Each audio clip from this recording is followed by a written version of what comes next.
சற்று முன் வெளியான தகவல். கலைஞர் மகளிர் உரிமை தொகை திட்டத்தை விரிவாக்கம் செய்யும் பணிகள் தீவிரமாக நடந்து வருகிறது.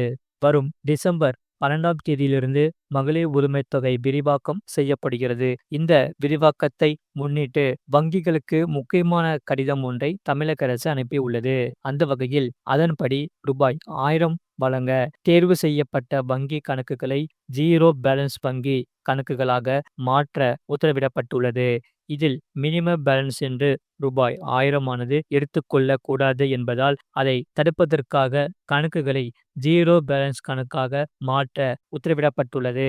ஏற்கனவே உள்ள பயனாளிகளுக்கு ரூபாய் 1000 வழங்க அவர்களின் கணக்குகள் ஜீரோ பேலன்ஸ் கணக்குகளாக மாற்றப்பட்டு விட்டது குறிப்பிடத்தக்கது. அந்த வகையில் மகளிர் உரிமை தொகை திட்டத்தின் பயனாளிகள் பட்டியலை விரிவுபடுத்த தமிழ்நாடு அரசு தயாராகி வருகிறது. முழு வீடியோ லிங்க் கீழே இருக்கு. அதை கிளிக் பண்ணி பாருங்க. மறக்காம லைக் பண்ணிக்கோங்க.